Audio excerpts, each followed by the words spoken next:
Dan sebelumnya saya mau berterima kasih terlebih dahulu kepada Ketua Komisi 3 DPR RI Bapak Habibur Rahman, pimpinan dan semua anggota Komisi 3, Pak. Terima kasih banyak, Pak. Hari ini saya sudah bebas, Pak. Terima kasih banyak. Dan terkhusus juga buat Bapak Hinca Panjaitan yang mau mewakili Komisi 3 sebagai penjamin saya juga dan yang mengawal kasus ini juga. Dan dapat saya jelaskan, Pak, ini terkait perkara yang saya sudah lewati ini. Saya sudah ditahan selama 131 hari di Rutan Kelas 1 Medan. Dan awalnya itu saya diperiksa pertama kali itu di bulan Maret tahun 2025. Dan di sana itu pada saat Maret 2025 itu semuanya berjalan sangat baik menurut saya.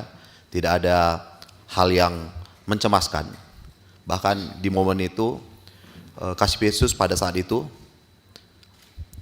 setelah penyidikan itu berbicara, di ruangan itu ada Pak Juniadi Purba yang sebagai penyidik pada saat itu dan juga Pak Wira Arizona. Jadi di dalam ruangan itu ada kami berempat.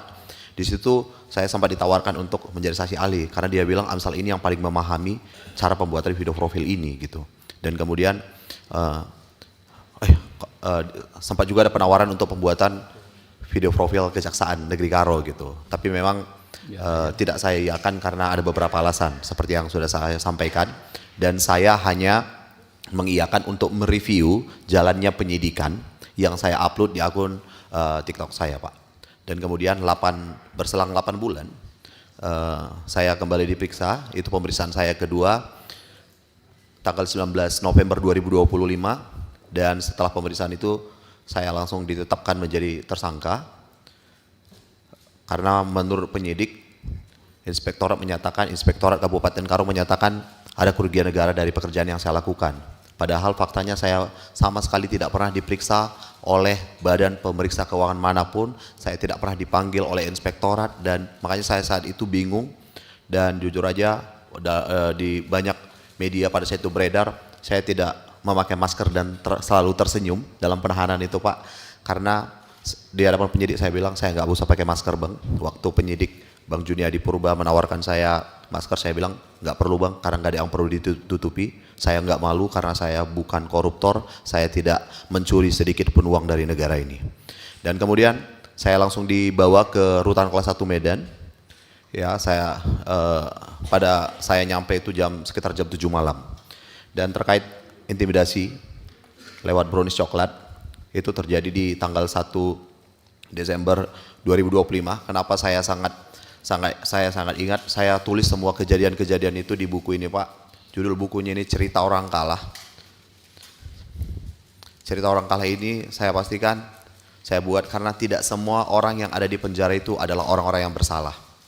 Dan di situ di tanggal 1 Desember 2025 itu yang mendatangi saya pada saat itu adalah Bapak Wira Arizona, memberikan saya sekotak brownies coklat itu dengan kalimat, "Udah, Abang, gak usah ribut-ribut, ikutin aja harusnya. Ngapain, Abang, capek-capek pakai pengacara. Nanti kita bantu di tuntutan. Ada yang terganggu." Kurang lebih seperti itu, pimpinan. Dan tapi saya di situ cuma tersenyum. Saya bilang enggak, saya akan terus melawan. Itu pimpinan. Dan itulah kronologi singkat sampai proses adanya brownies coklat itu. Memang kalau dari konten-konten yang saya upload, bahkan sebelum tanggal 19 November 2025, sebelum saya ditahan, saya sudah menyiapkan beberapa video-video tentang bagaimana proses pembuatan video profil ini. Jadi sebelum saya ditahan sudah ada beberapa part dan saya sudah pesan kepada istri saya, kalau ada sesuatu yang buruk yang terjadi tolong angkat semua video-video ini gitu. Dan setelah proses persidangan itu berjalan, banyak hal yang membingungkan, pimpinan. Banyak hal yang membingungkan. Yang pertama itu adalah ketika saya menerima LHP, laporan hasil perhitungan kerugian negara, itu ada beberapa item yang tidak diakui. Itu yang menurut saya paling menyakitkan buat saya sebagai seorang pejuang ekonomi kreatif. Karena ketika ide tidak diakui, ini bukan saja sebuah kejahatan, tapi ini sebuah penghinaan akan sebuah karya. Editing tidak diakui, ini sebuah penghinaan akan sebuah profesi. Dubbing tidak diakui, cutting tidak diakui, apalagi yang paling sederhana sebenarnya mikrofon. Itu di setiap video yang saya buat itu, kalau pihak auditor benar-benar mengecek semua video yang saya kerjakan itu, kelihatan kok semuanya pakai ada clip on-nya gitu, tapi tidak diakui juga. Dan hal yang lain yang saya pikir dari awal sebenarnya majelis hakim yang memimpin persidangan saya itu memimpin persidangan dengan sangat baik, Yang Mulia.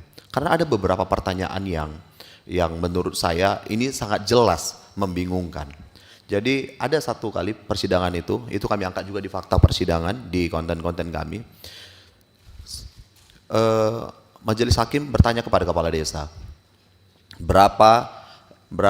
apakah terdakwa ini, apakah kenal dengan terdakwa? Seluruh kepala desa menjawab kenal. Apakah siapa dia? Dia yang mengerjakan pembuatan video profil di desa kami. Dan kemudian hakim kembali bertanya, apakah dia ada memberikan proposal? Serempak kepala desa menjawab ada. Berapa nilai proposalnya? 30 juta. Dan kemudian berapa yang kalian bayarkan? 30 juta. Apakah kalian ada mendapatkan uang dari Amsal? Semua kepala desa bilang tidak. Terus majelis hakim bertanya, terus kenapa dia dipenjara? Semua kepala desa bilang tidak tahu, Yang Mulia. Dan saya, jangankan kepala desa yang memegang anggaran, saya juga bingung dengan kondisi itu. Dan satu lagi hal yang paling menurut saya yang sudah cacat secara prosedur ya, Yang Mulia.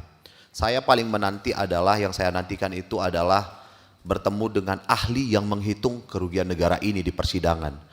Supaya saya bisa mempertanyakan bagaimana cara dia menghitung kerugian negara ini. Tapi pada faktanya, ahli yang menghitung kerugian negara ini tidak dihadirkan di persidangan. Jadi ahli auditor yang hadir itu mengakui bahwa dia meminta bantuan dari Dinas Kominfo, ahli IT dari Dinas Kominfo Kabupaten Karo untuk membantu dia melakukan perhitungan. Yang pertama yang mau saya jelaskan adalah ahli IT itu sangat berbeda dengan ahli video. Mungkin teman-teman semua tahu, ahli IT itu sangat berbeda dengan ahli video. Itulah kenapa saya tunggu momentum itu, tapi masalahnya ahli IT itu tidak pernah dihadirkan di persidangan. Yang menurut saya dari awal saja sudah sangat gamblang kesalahan ini, dan LHP itu tetap dipakai untuk menuntut saya. Mungkin itu kurang lebih pimpinan hingga suara saya terdengar, hingga terjadi RDP kemarin. Terima kasih sekali lagi untuk pimpinan dan semua anggota Komisi 3 DPR RI. Terima kasih. Oke, langsung ke